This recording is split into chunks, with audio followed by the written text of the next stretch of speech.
We are told that outsourcing saves tons of time, but what if it actually doesn't? In the last 2 weeks, I have tested it both ways, timing every moment, and I'm excited to share the very surprising results with you in today's video. So in the US, about 10% of Americans are outsourcing their home cleaning, and about 45% of Americans say that they would like to start outsourcing their home cleaning within the next year. So this is a very common want to, at least. And one of the things I wanted to test was if it really saves time to have the cleaner come, because there's so much preparation that you have to do to have the cleaner. So that's what I'm doing here. The cleaner doesn't do any of your daily stuff, and they don't know where to put things away in your home. They don't know where things go, right? So their job is just to clean. And that means that you have to have all your surfaces picked up. You've got to have stuff off the floor. You've got to have stuff off your beds, laundry done, dishes done, that kind of thing, in order for the cleaner to come and be able to have a successful clean. And while we don't use a house cleaning service currently, when my son was a baby, we definitely did this. And it was really nice when my son was not sleeping through the night and there was just really short amounts of time. And so I enjoyed having the service for the time that I did. But the thing that made me finally just say, I don't think this is worth it, is that preparation. The night before she came, I was running around the house and trying to make sure everything was ready. And this is coming from somebody who regularly handles dishes, laundry, and tidying in my home. And so I just found that that takes a long time. So in this example, it took me 55 minutes for me to prepare for a pretend house cleaner to come. And that was a lot of time. I was surprised. It was almost an hour. So to compare, then I also timed myself doing the tasks that you would outsource to a house cleaner. And so for me, that is the taking out of all the trashes and replacing the liners. That took me about 3 minutes to empty 4 trash cans in our house. And then also to vacuum all the carpets. We have 3 carpeted bedrooms, a staircase, and a carpeted living room. And so those are all the areas that I vacuumed, and that took me 7 minutes. I also needed to do my floors. Now, of course, a cleaning person would mop my floors with a mop. I typically will use a robot vacuum and mop, and so I'm going to do a little experiment within the experiment here and do both. It takes me about 5 minutes to get my robot vacuum ready to go. I need to empty the debris out of it, put a new mop head on it, fill it with cleaning solution and water, and then choose the rooms that I want it to clean. And so in total, that took about 5 minutes, and it does a really decent job. I mean, I think that I do a better job with a mop than it does, but it also mops under things that I would never mop under, like the shelves in my son's playroom. And so honestly, I cannot complain, and it keeps me from that active time. But had you asked me how long it would take me to mop my main level, I would have said 30 minutes because that's what it feels like to me. But no, in reality, it only took 16 minutes. So my robot vacuums and mops at the same time. I obviously am not able to do that. So I vacuumed all my hard surface floors and then followed that up with using a trigger mop on them to go throughout and mop. And of course, I think I get a more thorough clean this way. But I was shocked. It only took me 16 minutes to mop my entire main level. And so that really makes me reconsider that mopping robot, to be honest. Like if it dies or something, I might be completely willing not to replace it because that's just like no big deal, especially for the level of quality difference that I get when I do it myself. That was kind of a fun little experiment. The cleaning person would also do a good job scrubbing your kitchen, so cleaning your kitchen sink, cleaning out your microwave, cleaning off your cooktop, and those tasks took me 3 minutes to do. Of course, the cleaning person would thoroughly clean all of your bathrooms, and so I did that as well. I have a whole video on this, but I do clean my bathrooms in 15 minutes each week. I have 3 bathrooms to clean.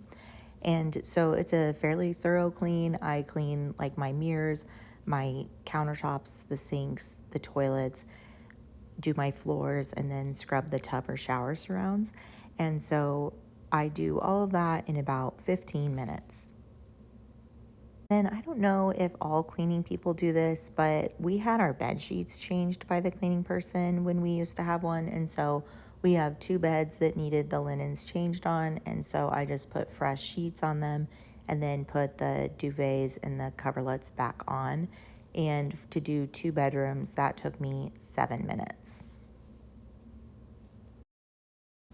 So if you're counting, that means it took me 51 minutes to clean my entire house throughout the week versus 55 minutes of getting prepared for a cleaner. So then the other thing that you're, of course, spending tons of time on every week is figuring out food for yourself and your family. And so in this first example, I'm just going to do it the way that I usually do, and that is by thinking of 2 meals and 1 lunch that I can make. I input those groceries into my Walmart order. It takes me 10 minutes to plan the meals and input the grocery order. I have them delivered to my house, and then it takes me 6 minutes to unload those groceries. On this particular week, it took me 60 minutes to prepare all of the food for that week. So what that included was starting a roast for shredded beef in the crock pot, marinating chicken, and then later grilling that chicken, cooking rice, cutting up vegetables as sides, making yogurt parfaits for myself for lunches, and making my son's lunches, which if you don't have children, that part took 7 minutes of the 60 minutes. So you could always subtract that out if that doesn't factor into your family. But that's about the length of time that it took me to do all of that. So I guess in total, that is 70 minutes to do all of the food preparation for the week. Now, of course, I didn't include like dinner cleanup in that because that's really a daily task. That's doing dishes. So I didn't worry about that. And then I used Hungry Root to test out the alternative of not really having to come up with all of those groceries and everything. So I use that because my mom uses it sometimes, so I didn't have to like research all of the different ones. I could just choose that one and not have all of that extra time. But it still took me 33 minutes to like fill out their survey, have it choose food for me, have me decide like, well, that's not really what I want to have. I'll go through the options and choose something else and like tailor it to what I thought we would actually eat and enjoy. And then I needed to order that box of food. And so that in total took me 33 minutes to do. And then after that, it was pretty hands off. All of the groceries just arrived on my porch. But of course, I still needed to place a grocery order for all of the like weekly things like milk and seltzer, lunch stuff for myself and for my son, and then breakfast stuff for our family. And so that took less time than it did when I did it for like meals too. It only took 5 minutes, and then I had fewer groceries to unload, so that part only took 3 minutes. The Hungry Root meals were super easy to prepare. It probably took me about 5 minutes to unpack the box. So I would say the unloading of groceries is pretty equal to when I do it myself.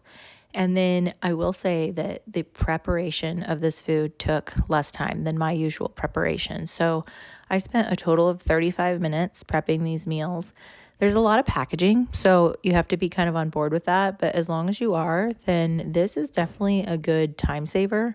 You pay for the convenience, but it definitely did save time. So it's a good alternative. It would also be a good way to kind of try out my easier method of meal planning where you just do 2 meals and see what it feels like to save the time and have somebody else plan it for you. So in the end, I would say that outsourcing doesn't really save time, but I'm curious, have you found that to be true? And what do you outsource and what do you do yourself?